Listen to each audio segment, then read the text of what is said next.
चलिए ध्यान दीजिएगा। आज की क्लास में हम लोग समझ लेंगे हाइट्स एंड डिस्टेंसेज। ट्रिगोनोमेट्री का लास्ट टॉपिक यही है, हाइट्स एंड डिस्टेंसेज। कि आप जो पढ़े साइन थीटा कॉस थीटा, उसका एक्चुअल में यूज कहाँ पर है। बात समझे ना, कि हम जो पढ़े साइन थीटा कॉस थीटा, उसका एक्चुअल में यूज कहाँ है। कैसे टैन थीटा यूज करना है, कैसे साइन थीटा यूज करना है, किस कंडीशन में कॉस थीटा यूज करना है। तो इसी टॉपिक का नाम क्या रहेगा, तो हाइट्स एंड डिस्टेंसेज। नाम से पता चल रहा है कि हाइट होगा और डिस्टेंस होगा। ट्राइंगल जो भी रहेगा राइट ट्राइंगल रहेगा। इसको समझने के लिए हम लोग एक एग्जांपल लेते हैं। एग्जांपल में क्या, तो जैसे मान लिया कि हम यहाँ पर खड़े हैं, ठीक। और यहाँ से हम एक पतंग उड़ा रहे हैं। क्या उड़ा रहे हैं, पतंग। पतंग कैसे उड़ता है, तो पतंग उड़ेगा तो उसका धागा ऐसे जाकर और लास्ट में थोड़ा ऐसा मुड़ जाता है, उसी को स्लैक कहा जाता है। पतंग हमेशा सीधा नहीं उड़ता है कि आप ऐसे रखें तो धागा पतंग कैसे नहीं रखेगा। पतंग का धागा कैसे रहेगा कि पतंग यहाँ है, आप यहाँ हैं, तो पतंग का धागा यहाँ से ऐसे आके और थोड़ा ऐसे आता है। आप देखे होंगे वो सीधा नहीं आता है। पतंग कुछ इस तरह से ऐसे उड़ता है। यहाँ पर रहेगा काइट, है ना। आप सपोज यहाँ पर हैं, तो हम अभी मान रहे हैं कि हमारा जो पतंग है वो बिल्कुल सीधा है, उसका धागा में कोई स्लैक नहीं है। स्लैक नहीं है मतलब धागा सीधा है, तो धागा तो सर ऐसे रहेगा। यहाँ पर काइट है और कह दिया कि पतंग का जो धागा है, यानी कि पतंग आपसे कितना दूर है, 150 मीटर दूर है।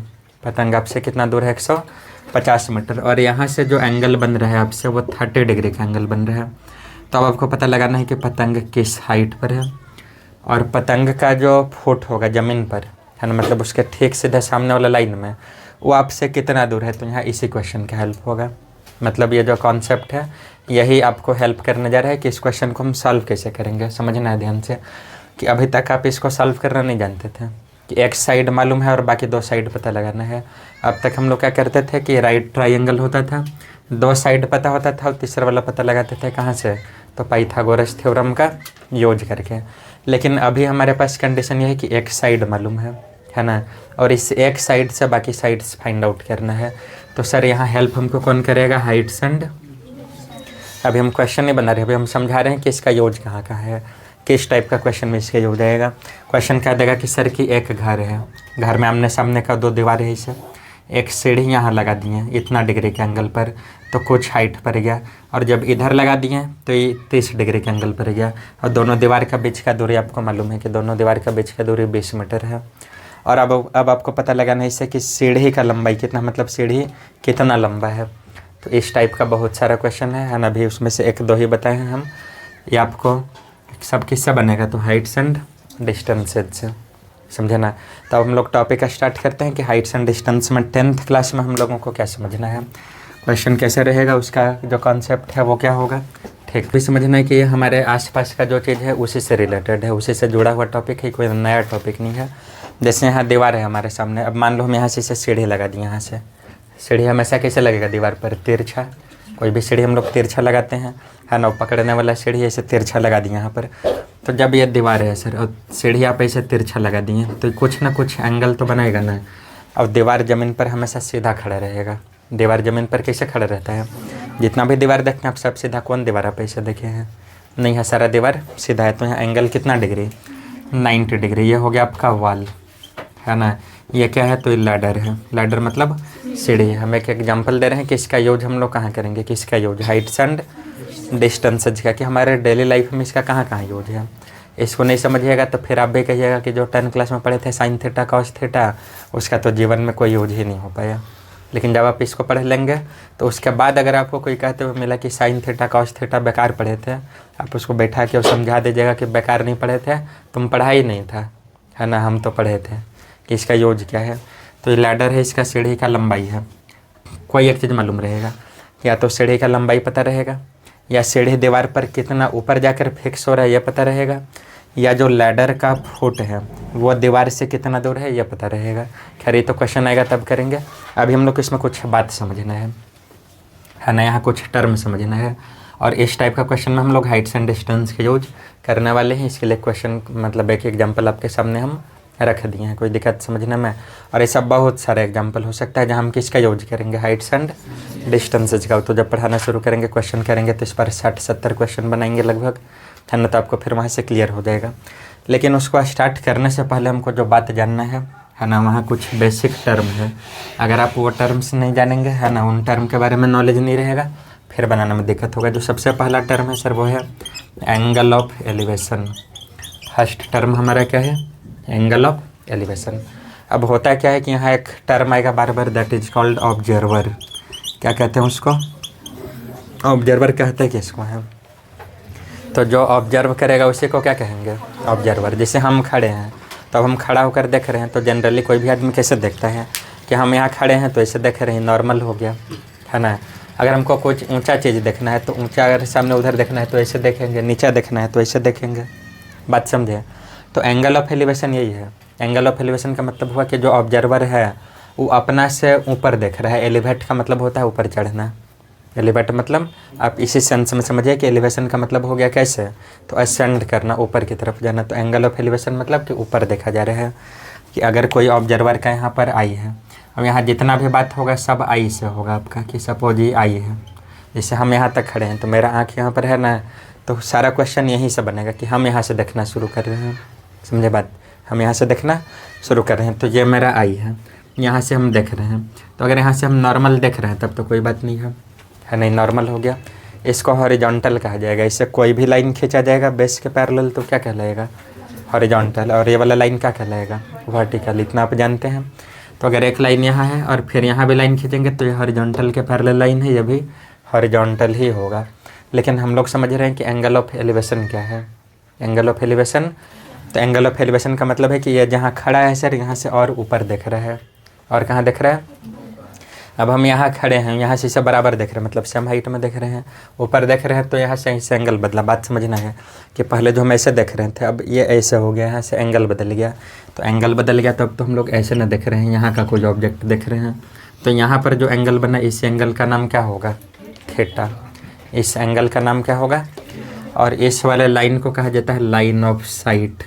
इसको हम लोग क्या कहते हैं? Line of site. और ये हो गया आपका एंगल ऑफ एलिवेशन। तो एंगल ऑफ एलिवेशन का मतलब आप क्या समझे कि जहाँ ऑब्जर्वर है, जिस जगह पर वो खड़ा है वहाँ से कहाँ देख रहे हैं? ऊपर। और डिप्रेशन में मतलब कहाँ दिखेगा? नीचे। वैसे भी आप समझते हैं कि डिप्रेशन में जो चल गया उसका डाउनफॉल शुरू हो गया। धीरे धीरे आदमी का सोचने का शक्ति सब घटने लगता है। मतलब यहाँ उसका एक्चुअल मीनिंग वो नहीं है, हम बस आपको इसलिए समझा रहे हैं कि आप लंबे समय तक इसको क्या रखें, याद रखें। तो एंगल ऑफ डिप्रेशन का मतलब क्या हो गया? तो एंगल ऑफ डिप्रेशन का मतलब होगा कि जहाँ खड़ा है वहाँ से कहाँ देखेगा? नीचे, है ना। कौन देखेगा सर? तो ऑब्जर्वर देखेगा, है ना। अब हम लोग को दूसरा टर्म यह समझना है, एंगल ऑफ डिप्रेशन। फिर इसका एग्जाम्पल भी लेंगे, कहाँ पर एलिवेशन होगा, कहाँ डिप्रेशन होगा। एंगल ऑफ डिप्रेशन, तो एंगल ऑफ डिप्रेशन कहता है कि अगर ऑब्जर्वर का आई इस पॉइंट पर है, ऑब्जर्वर का आई कहाँ है? इस पॉइंट पर है, तो इसको देखना तो था यहाँ से बराबर में, सामने में देखना था, लेकिन अभी देख कहाँ रहा है? नीचे। तो जब ये नीचे देख रहा है तो यहाँ पर कुछ एंगल बनेगा। समझे बात है ना। और इस वाले एंगल को हम लोग क्या कहते हैं? Angle of depression. अल्फ़ा क्या है? तो अल्फ़ा है यहाँ पर एंगल ऑफ डिप्रेशन। समझे? Angle of depression. तो डिप्रेशन का एंगल क्या है? तो हॉरिजॉन्टल लाइन और लाइन ऑफ साइट के बीच का जो एंगल है वही है एंगल ऑफ डिप्रेशन। यहाँ हम लोग क्या समझे कि एंगल ऑफ एलिवेशन क्या है? तो हॉरिजॉन्टल लाइन और लाइन ऑफ साइट के बीच का जो एंगल है वो क्या कहलाएगा? Angle of elevation. और एंगल ऑफ डिप्रेशन क्या है? तो हॉरिजॉन्टल के पैरेलल में एक लाइन ड्रॉ किया गया है, उस लाइन के बीच और लाइन ऑफ साइट के बीच का जो एंगल है, इस एंगल को हम क्या कहेंगे? Angle of depression. अगर आप थोड़ा ध्यान दीजिए तो हम कहें कि इसी के पैरेलल में है ये, इसके पैरेलल में ही यह है। तो आपको भी समझाए थे कि हॉरिजॉन्टल के पैरेलल में जितना भी लाइन रहेगा सब हॉरिजॉन्टल लाइन है। तो ये दोनों भी पैरेलल लाइन है। अब जब ये दोनों पैरेलल लाइन है तो यहाँ अल्फ़ा होगा तो यहाँ भी क्या होगा? तो डिप्रेशन का जब भी बात आएगा, है ना, तो जितना एंगल ऑफ डिप्रेशन होगा ट्राइंगल में भी उतना ही एंगल बनेगा। और एक बात तो फिक्स है कि हम यहाँ जो भी पढ़ेंगे वो सारा राइट ट्राइंगल के लिए ही पढ़ेंगे। किसके लिए पढ़ेंगे? अदर ट्राइंगल अगर रहेगा भी तो उसके अंदर राइट ट्राइंगल हम लोग को बनाना पड़ेगा, क्योंकि बिना राइट ट्राइंगल का हम यहाँ कुछ भी बना नहीं पाएंगे। अब इसमें क्वेश्चन कैसे अराइज होगा, है ना, क्वेश्चन क्या रहेगा ये समझना है। तो मान लीजिए जैसे इसी क्वेश्चन को यहाँ एंगल ऑफ एलिवेशन के लिए बनाए हुए हैं ना फिगर, इसी को समझना है। इस पर एक हम एग्जाम्पल सेट कर रहे हैं कि कोई लड़का ज़मीन पर है ना, उसके आई लेवल से। अब हमको मान के चलना है कि वो ज़मीन पर है, आई लेवल भी उसका कहाँ है? ज़मीन पर। जब तक बॉय का हाइट न दे दे कि लड़का इतना लंबा है, तब तक मानेंगे कि वो कहाँ से देख रहा है, ज़मीन पर। सब वो ज़मीन के अंदर घुस के मुड़ी बाहर निकाल के देख रहा है कि उस सो के देख रहा हो, ये उसका काम है। इसका टेंशन हमको तब मानना है कि वो कुछ ऊंचा पर देख रहा है जब उसका हाइट दे दे कि लड़का का हाइट 1.5 मीटर, लड़की का हाइट 1.7 मीटर या 1.3 मीटर, कुछ भी जो भी ऑब्जर्वर है उसका जब तक हाइट नहीं दे रहेगा तो उसका आई को आप कहाँ मानिएगा, ग्राउंड लेवल पर। तो अभी आई है ग्राउंड लेवल पर, और यहाँ से वो एक चिड़िया को देख रहा है ना, एक बर्ड को देख रहा है 30 डिग्री के एंगल ऑफ एलिवेशन पर। कुछ भी हो सकता है, और एंगल हम लोग यहाँ पार्टिकुलर एंगल ही पढ़े हैं, जिसमें एंगल आएगा आपका कितना डिग्री, 30 डिग्री, 45 डिग्री और 60 डिग्री, इतना ही पर बनेगा पूरा ट्रिगोनोमेट्री का हाइट्स एंड डिस्टेंस जो है, यही 3 एंगल पर आपका बनेगा। सिलेबस इतना ही है, समझा ना तो उसमें 0 डिग्री आएगा और नहीं उसमें 90 डिग्री आएगा, बस 3 एंगल। कौन कौन, 30, 45 और 60, इस पर ख़त्म कर देंगे। ठीक, 30 डिग्री का एंगल पर देख रहा है जो बर्ड है ना, उसका मान लेते हैं कि ज़मीन से हाइट 100 मीटर है, क्वेश्चन में दिया हुआ है। कोई एक बात का तो जानकारी आपको रहेगा, है ना। तो अब इसमें बनाएंगे कैसे, क्वेश्चन ये है। तो पहले इसका नाम दे दीजिए कुछ, कि ये हो गया सर ABC, इसका नाम हम लोग क्या दे दिए, ABC। अब क्वेश्चन हमसे जानना क्या चाह रहा है, क्वेश्चन पूछ क्या रहा है। तो क्वेश्चन दोनों चीज़ पूछ सकता है कि वो जो लड़का है इस पॉइंट से कितना दूर है, या उस लड़का से इस बर्ड का दूरी कितना है, डिस्टेंस कितना है। मतलब 2 बात निकालना हो सकता है कि या तो BC फाइंड आउट करना होगा या क्या फाइंड आउट करना होगा, ऐसे। अभी तक जो बात समझे हैं वो समझ में आया। बाकी और जो टर्म है आपका, जब क्वेश्चन शुरू कर देंगे, एग्जाम्पल शुरू कर देंगे, तो वहाँ से और ज़्यादा समझ में आएगा। अभी इतना ही समझना है कि एंगल ऑफ एलिवेशन का मतलब हो गया कि वहाँ से कहाँ देख रहा है, ऊपर। अब एंगल ऑफ डिप्रेशन मतलब जहाँ खड़ा है वहाँ से कहाँ देखेगा। डिप्रेशन का केस कब आएगा, हम टावर के ऊपर चढ़ेंगे। अब कह रहे हैं कि हमारे अकाउंट में डालो 10 करोड़ रुपया ना, तो यहाँ से कूद जाएंगे। तो हमको सब आदमी वहाँ से नीचे दिखाई दे रहा है, तो हम वहाँ से एंगल ऑफ डिप्रेशन मेरे लिए, और नीचे से सब हमको ऐसे देख रहा है। अच्छा, वहाँ चढ़ के खड़ा है ना, तो उसके लिए क्या हो गया, एंगल ऑफ एलिवेशन। तो एंगल ऑफ एलिवेशन के मतलब नीचे से ऊपर देख रहा है, और एंगल ऑफ डिप्रेशन मतलब ऊपर से नीचे देख रहा है। बराबर रहेंगे तो तब सब आके पकड़िए लेगा, 10 लाख 1 रुपया देवे नहीं करेंगे, भागो यहाँ से, है ना, कोई नहीं। लेकिन अभी हम कहाँ है, ऊपर, इसलिए सब डरा रहा है कहीं वहाँ से कूद न जाए, समझे। वैसे ही मजाक था, है ना। चलिए अब क्वेश्चन में आते हैं। तो एंगल ऑफ एलिवेशन और एंगल ऑफ डिप्रेशन दोनों क्लियर है, कोई दिक्कत समझ पाने में नहीं है। अब इस पर एक क्वेश्चन हम लोग लिए हुए हैं कि इसको बनाएंगे कैसे, है ना। यहाँ आपको बस 3 चीज़ ही ध्यान रखना है, sine theta, cos theta, tan theta. बाकी का ज़रूरी नहीं पड़ेगा। क्यों नहीं पड़ेगा सर, क्योंकि हम अरेंजमेंट ही वैसा लगा देंगे। और 3 एंगल भी याद रखना है, मतलब 3 पार्टिकुलर एंगल। कौन कौन, 30 डिग्री, 45 डिग्री और 60। मतलब आप जो पढ़े उसको सर और आसान बना दिए, कॉम्प्लिकेटेड नहीं। और क्या कर दिए, आसान कर दिए। अब एक तो हम लोगों को मालूम है ना, जैसे मान लिए कि अभी सिर्फ क्वेश्चन इतना ही है, तो आगे समझाएंगे तो आपको पता चलेगा कि स्टेटमेंट से हम लोग को फिगर कैसे बनाना है। लेकिन अभी आप बस इतना समझिए कि हमारे पास एक ABC ट्राइंगल है, जिसमें AB 100 डिग्री है, एंगल है 30 डिग्री, BC और AC पता लगाना है। कैसे पता लगाएं, तो सिंपल है ना। हमसे पूछ रहा है कि BC क्या होगा और AC क्या होगा, तो एक बार में तो कोई एक निकाल लेंगे। पहले सपोज BC हम लोगों को फाइंड करना है, तो हम लोग रेशो ले लेंगे AB और BC का। रेशो किसका ले लेंगे, AB और एंगल कौन है, तो एंगल है 30 डिग्री। तो 30 डिग्री के सामने वाला क्या हो गया, परपेंडिकुलर। या क्या हो गया, 90 डिग्री के सामने क्या हो गया। एंगल ही फिक्स करता है कि कौन होगा परपेंडिकुलर और कौन होगा बेस। हाइपोटेनस को कौन फिक्स करता है, राइट एंगल। 90 डिग्री का सामने वाला साइड क्या कहलाएगा। ये सब पहले का वीडियो में पढ़ाए हुए हैं सर, शुरुआत यहीं से किए थे ट्रिगोनोमेट्री का, है ना। भूलिएगा आप तो वहाँ जाके देखिएगा, तभी ज़्यादा समझ में आ जाएगा। खैर अभी के लिए हम उतना बात आपको बता दे रहे हैं कि जो एंगल होगा उसके ठीक सामने वाला साइड क्या कहलाएगा, परपेंडिकुलर। और 90 डिग्री के ठीक सामने वाला साइड क्या कहलाएगा, मतलब एक्यूट एंगल के सामने परपेंडिकुलर है, राइट एंगल के सामने हाइपोटेनस। जो बच गया वो बेस है, बचा हुआ बेस है। तो हम लोग को अब ये पता लगाना है कि B क्या होगा, H क्या होगा। तो एक बार में कोई एक पता लगाते हैं। पहले हम इसका रेशो ले लेते हैं AB का और BC का।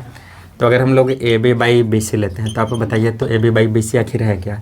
तो AB बाई BC का मतलब हो गया कि P बाई B है, और P बाई B किसका रेशो होता है, टैन का। 3 पढ़े थे, साइन कॉस और टैन। वही ना आपको बोले कि बस यही याद रखिए कि sine theta P by H, cos theta B by H और tan theta P by B. क्योंकि बाकी तीन तो इसका उल्टा है तो हमको उल्टा करने का क्या ज़रूरत है। जैसे एच बाई पी आएगा तो कॉस एक बनेगा, लेकिन हम लोग को अपने से लिखना है ना, तो हम एच बाई पी ना लिख कर क्या लिख देंगे पी बाई एच। और पी बाई एच लिखेंगे तो क्या लिखा जाएगा साइन। अभी हमारा क्या है, तो अभी सर है पी बाई बी, तो पी बाई बी का रेशो किसका होता है टेन थीटा का, और थीटा एंगल है और यहाँ पर एंगल कितना डिग्री है 30 डिग्री। तो यह हो गया सर टेन 30 डिग्री। कितना डिग्री, तो टेन 30 डिग्री। अब ए बी यहाँ से कितना मालूम है 100 मीटर। बी सी कितना, तो बी सी नहीं पता है, पता लगाना है। टेन 30 का वैल्यू 1/√3 क्रॉस मल्टीप्लिकेशन कर दीजिए, तो बी सी आ गया 100√3 मीटर। बी सी निकल गया कि बी सी कितना आ गया 100√3। अब दो मालूम है, तीसरा पाइथागोरस से भी निकाल सकते हैं, और नहीं भी लगाना है पाइथागोरस तो पी बाई एच लगा देंगे। पी पता है ना, अब एच चाहिए, किस में आपको रिलेशन चाहिए, तो एक वैसा साइड ढूंढिए जो पता है और दूसरा वैसा ढूंढिए जो पता है। अब जैसे यहाँ दो गायब है, आप ले लीजिए बी बाई एच, तो कुछ नहीं हो पाएगा क्योंकि ना बी मालूम है ना एच मालूम है। हम लोग को वैसा साइड लेना है जिसमें एक साइड पता है और दूसरा पता लगाना है। तो हम यहाँ वही न किए हैं कि ए बी पता है और बी सी पता लगाना है। एक मालूम है और दूसरा पता करना है। इस बार फिर वैसे लेंगे कि एक मालूम है और दूसरा पता करना है, तो इस बार हम लोग क्या ले लेंगे ए बी बाई ए सी। तो ए बी बाई ए सी कितना, तो sorry A B by A C यानी कि पी बाई एच है ना, पी बाई एच रेशो किसका है साइन का। तो ए बी बाई ए सी को आप क्या लिखिएगा साइन 30 डिग्री। 45 क्यों नहीं, क्योंकि यहाँ एंगल ही 30 है। थीटा लिखते हैं ना, तो थीटा क्या है तो एंगल है, और यहाँ भी एंगल कितना डिग्री मालूम है 30 डिग्री। तो ए बी बाई ए सी कितना मिला साइन 30। ए बी कितना, तो 100 मीटर। ए सी कितना, तो ए सी पता लगाना है। साइन 30 कितना, तो 1/2 क्रॉस मल्टीप्लिकेशन। ए सी कितना आ गया 200 मीटर। कोई डाउट समझने में, फिर से एक बार समझिएगा है ना, कि क्वेश्चन में तो आगे हम लोग इसमें चलेंगे ही, क्वेश्चन क्या रहे कैसे रहे। अभी आपका ये बेसिक कॉन्सेप्ट है, क्योंकि अगर ये नहीं पता रहेगा तो आपसे क्वेश्चन नहीं बन पाएगा। कि राइट ट्राइंगल है, कोई एक एंगल दिया रहेगा other than right angle. Right angle को छोड़ के एक और एंगल आपको पता रहेगा, और तीन साइड में कोई एक साइड दिया रहेगा। तीन साइड में कोई एक, बाकी दो साइड पता लगाना है। हर एक बार दो भी नहीं पता लगाना होता है, आपसे एक ही पूछेगा। कुछ केस में हो सकता है कि दोनों पूछ दे, लेकिन हम लोग यहाँ दोनों पता लगा लिए हैं। तो यहाँ ए बी मालूम था कि ए बी 100 मीटर है, कोई भी मालूम हो सकता है। ए से भी मालूम हो सकता है और बी से भी मालूम हो सकता है। रेशियो हम लोग को किसका चाहिए, तो रेशियो सर उसमें चाहिए जिसमें एक मालूम है और एक पता करना है ना। उसका ऊपर नीचे भी लिख सकते हैं, उल्टा भी लिख सकते हैं, कोई दिक्कत नहीं हो, आप अपने हिसाब से अरेंज कर लीजिए। तो हम लोग यहाँ लिए ए बी, कि ए बी हम लोगों को मालूम है और बी सी मालूम करना है, यानी कि बी सी फाइंड करना है। ए बी गिवन है, तो A B by B C. A B by B C जानबूझ कर लिए थे लेने के लिए, तो हम B C by A B भी ले सकते थे, लेकिन ये हो जाता है बी बाई पी, और बी बाई पी किस में बदलता है कॉट में। तो tan आई, इसके लिए हम पी बाई बी लिए हैं। हालांकि कॉट में भी ले लेंगे तो कोई दिक्कत नहीं है, ज़्यादा टेंशन आपको नहीं लेना है ना। कि इसका उल्टा हुआ तो सीधे आप उसको क्या लिखिएगा कॉसेक, इसका उल्टा हुआ तो क्या लिखेंगे सेक, उल्टा मतलब रेसिप्रोकल। इसका उल्टा होगा तो क्या लिखेंगे कॉट। तो अभी इतना हम लोग लिए कि A B by B C कितना, तो ए बी दिया हुआ था, बी सी पता लगाना था, तो ये दोनों को लिख दिया। tan हो गया पी बाई बी, और एंगल कितना डिग्री है 30 डिग्री, तो एंगल यहाँ कितना लिखा गया 30 है ना। फिर इसको पुट कर दिए, ये आ गया। यहाँ जब चले हम तो इसमें ए सी पता लगाना है और ए बी दिया हुआ है, तो जो दिया हुआ है और जो पता लगाना है ये दोनों का रेशियो। तो ए बी बाई ए सी का रेशियो कितना, तो साइन पी बाई एच का रेशियो क्या मिला साइन। कोई दिक्कत समझने में है ना। तो यहाँ से ही कर दिए, तो यहाँ से ए सी कितना आ गया 200 मीटर। एक क्वेश्चन और दिखा रहे हैं, फिर आपसे बनवाएंगे है ना।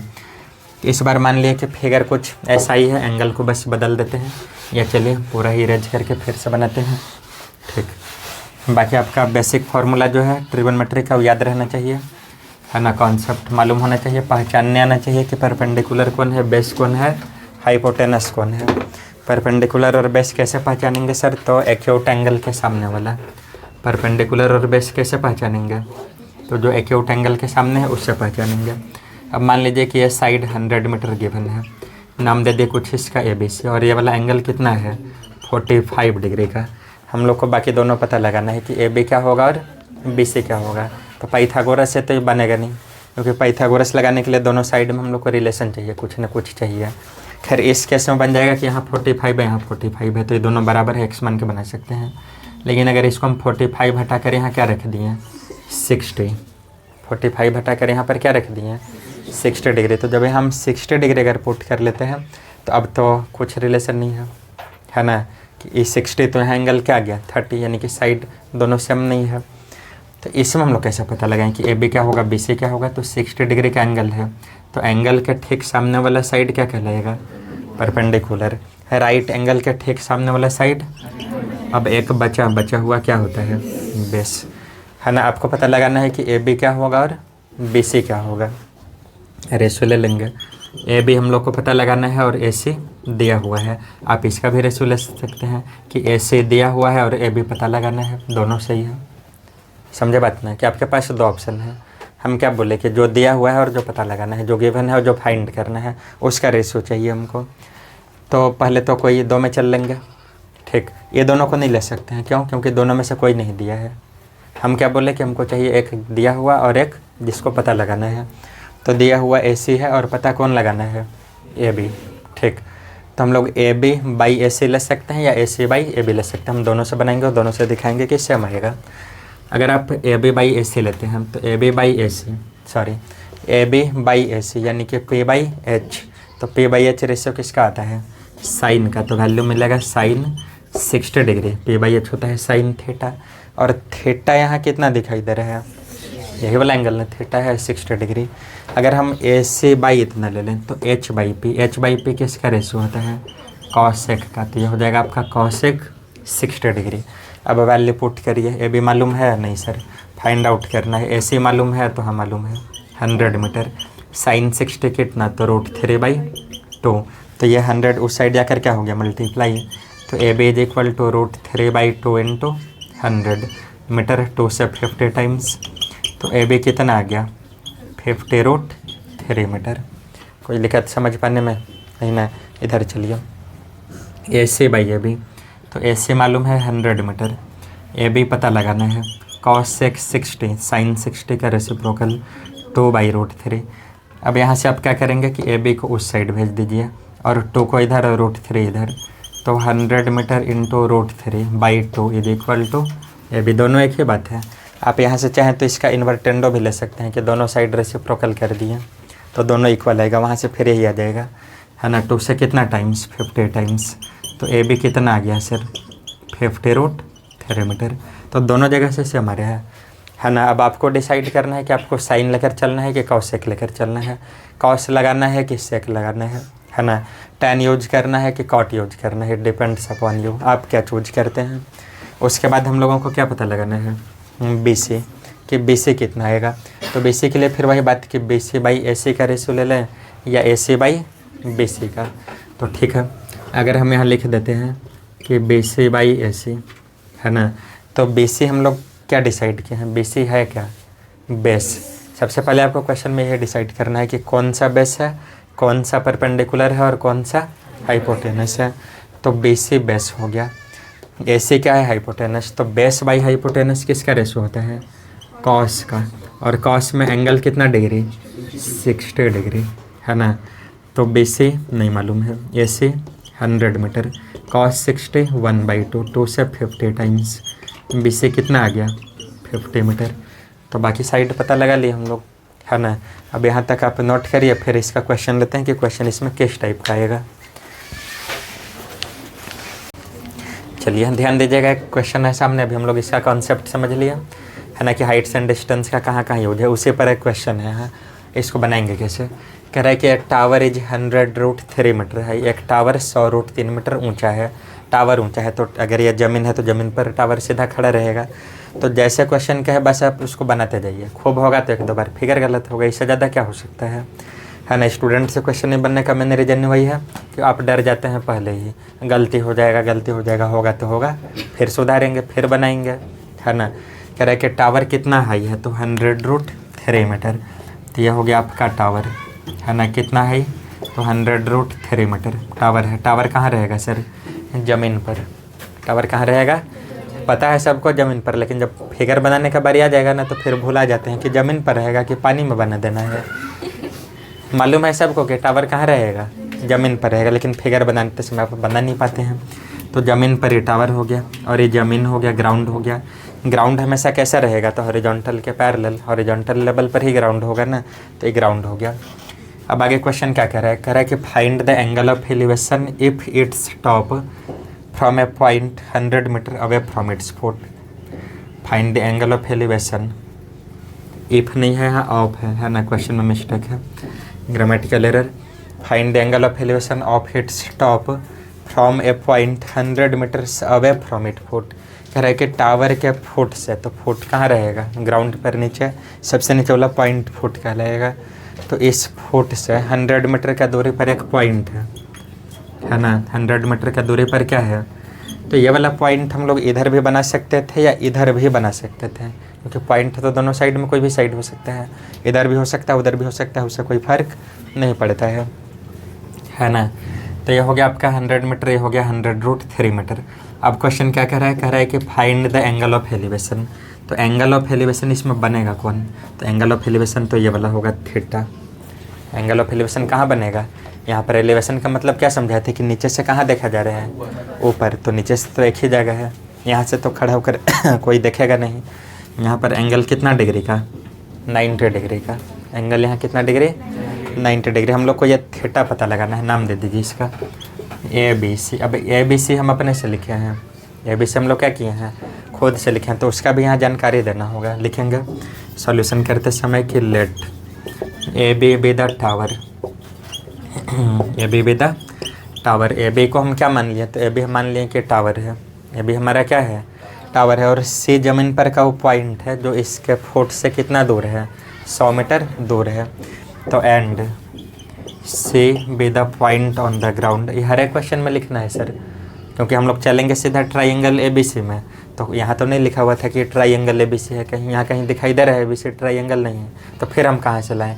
तो जब हम लाए तो हमको यहाँ जानकारी भी देना होगा कि हम कहाँ से लाए, तो इसलिए पहले लिख दे रहे हैं कि AB क्या है, तो टावर है और C ज़मीन पर का पॉइंट है। And C be the point on the ground. Ground पर का पॉइंट कौन है, C। अब चलेंगे इन ट्राइंगल ABC, है ना, ट्राइंगल ABC में एंगल पता लगाना है हम लोग को, साइड तो नहीं चाहिए, हम लोग को क्या चाहिए, एंगल। तो एंगल तब मिलेगा जब हम किसका रेशो लेंगे, साइड का, तो इसके लिए रेशो लेंगे AB बाई किसका, BC का। और अगर साइड पता लगाना होता है तो उस केस में एंगल दिया रहता है, साइड अगर हम लोगों को पता लगाना होता है तो वहाँ क्या दिया रहता है, एंगल। मतलब सब कुछ हटा ही नहीं सकता है क्वेश्चन से, कुछ ना कुछ तो जानकारी रहेगा ना, कि हम एक ट्राइंगल बना देंगे, कहेंगे पता लगाइए साइड क्या होगा, पॉसिबल है नहीं, कुछ तो देना पड़ेगा ना, राइट ट्राइंगल है, कौन साइड है, कौन एंगल है, कुछ तो जानकारी रहेगा, ऐसे कैसे पता लगा देंगे। तो ऐसे पता लगाने का तो फिर एक ही उपाय है कि स्केल लाएँ और नाप दिए सबको, प्रोटेक्टर लाएँ और उससे एंगल मेजर कर दे, लेकिन हर जगह पॉसिबल नहीं है, ऐसा क्वेश्चन हो नहीं सकता है। कह रहे कि ट्राइंगल ABC में, जब ABC में हम चलेंगे तो इसमें हम लोग रेशियो ले लेते हैं किसका, AB का और BC का। थीटा के सामने सर वो साइड है, क्या कहलाएगा, परपेंडिकुलर, और ये हो गया बेस, और राइट एंगल के सामने हाइपोटेनस, हालांकि इसका ज़रूरी हम लोग को नहीं है। तो यहाँ हम लोग ले लेते हैं क्या, AB बाई BC। पहले इसी को लिखते हैं कि AB बाई BC किसका रेशियो है, तो AB बाई रेशियो है P बाई B का, P बाई B मतलब tan थीटा का। तो AB बाई BC आपका क्या लिखाएगा, tan थीटा। अब वैल्यू पुट करिए, AB कितना मालूम है, तो 100√3 मीटर, BC कितना मालूम है, 100 मीटर, इज इक्वल टू कितना, तो tan थीटा। 100 से 100 कैंसिल, तो tan थीटा कितना आ गया, tan थीटा √3। अब tan थीटा √3 है, तो थीटा यहाँ से नहीं पता है, इसको कंपेयर करने के लिए इसको tan के टर्म में बदलना होगा, किसके टर्म में बदलना होगा। तो आप याद करिए कि tan में कितना डिग्री का वैल्यू होता है, √3, तो आंसर है 60 डिग्री का। तो tan theta is equal to tan 60, तो tan कैंसिल नहीं करना है, tan से tan कैंसिल नहीं, तो आपका हो जाएगा tan है ना। यहाँ क्या लिखेंगे सीधे कि थीटा कितना डिग्री, 60 डिग्री। कंपेयर करना है कि अगर tan थीटा tan 60 के इक्वल है तो इट मीन्स थीटा क्या होना चाहिए, कंपेयर करेंगे। कैंसिलेशन अलाउड नहीं है, क्योंकि कैंसिल वहाँ करते हैं जहाँ मल्टीप्लाई होकर आएगा, कैंसिल कहाँ करते हैं, जहाँ मल्टीप्लाई होकर आता है। जैसे अगर मान लीजिए कि हमें लिखें कि 12 इज इक्वल टू 2x, तो 2 और 2 ऐसे काट सकते हैं नहीं, मल्टीप्लाई होता है वहाँ ना काटते हैं कि 12 का मतलब हुआ क्या, ये तो गलत है ना। 12 का मतलब हो गया 2 × 6, अब इधर है 2x, अब 2 से 2 काट सकते हैं, इसमें कोई दिक्कत नहीं है। तो वही बात है कि सर ये नाम है ना, फंक्शन है अपने आप में, तो इसको कैंसिल नहीं कर सकते हैं क्योंकि यह एक ही फंक्शन है। ये दो फंक्शन का प्रोडक्ट रहेगा तब ना, मतलब आपको यहाँ ये हम समझाना चाह रहे हैं कि साइन थीटा का मतलब साइन इंटू थीटा नहीं समझना है। ठीक इसी तरह से टैन थीटा का मतलब टैन इंटू थीटा नहीं समझना, ये सब गलत बात है ना। ये सब आपको ट्रू फॉल्स मिलेगा एनसीईआरटी के क्वेश्चन में कि क्या हम लोग टैन थीटा को कह सकते हैं कि टैन और थीटा का प्रोडक्ट है, क्या साइन थीटा को कह सकते हैं कि साइन और थीटा का प्रोडक्ट है, तो आंसर है नहीं कह सकते हैं, उसको ऐसा नहीं कहा जा सकता। अगर कह सकते थे तो टैन और टैन काट देते, लेकिन कैंसिलेशन नहीं हो पाता है। क्यों? क्योंकि कंप्लीट फंक्शन, ये कंप्लीट फंक्शन है। थीटा यहाँ से कितना डिग्री मिला आपको? 60 डिग्री। तो अब थीटा हम लोग माने हुए किसको थे? तो एंगल ऑफ एलिवेशन को। अच्छा ये तो छूट ही गया कि angle of elevation be theta, angle of elevation be theta. अब लिख देंगे लास्ट में कि देयरफॉर एंगल ऑफ एलिवेशन क्या मिला, बोलिए। तो एंगल ऑफ एलिवेशन आपको कितना मिला सर? 60 डिग्री, है ना। और यही जब आप 11 में जाइएगा तो डिग्री हटा के वहाँ सब कुछ पाई रेडियन में चलेगा कि 60 डिग्री है तो हो जाएगा पाई/3। पाई/3 को 60 डिग्री कहेंगे, है ना। कुछ दिन के बाद इसको सिखाएंगे, है ना। पहले हम लोग इसको भी समझ लेते हैं। कोई दिक्कत है यहाँ तक? नोट करिए। चलिए आगे समझेंगे। क्वेश्चन है सेकंड क्वेश्चन, है ना। फर्स्ट तुम लोग बना लिए, सेकंड में कह रहा है कि the angle of elevation of the top of tower from a point on the ground. क्या कह रहा है कि angle of elevation of the top of A tower, मतलब टावर के टॉप का एंगल ऑफ एलिवेशन। तो टावर है, इतना बात समझ आया। टावर का टॉप के बारे में बात कर रहा है, ये भी समझ में आया। टावर कहाँ? ज़मीन पर रहेगा, है ना। ज़मीन पर टावर कहाँ रहेगा? ज़मीन पर। तो ये ज़मीन बना दिए, टावर का टॉप बना दिए। अब कह रहा है कि the angle of elevation of the top of tower from a point on the ground. ज़मीन पर एक पॉइंट है, तो ज़मीन पर का पॉइंट हम लोग यहाँ ले लिए कि ज़मीन पर का ही पॉइंट है। और इस पॉइंट से कह रहा है कि टावर के टॉप का एंगल ऑफ एलिवेशन मालूम है। ठीक,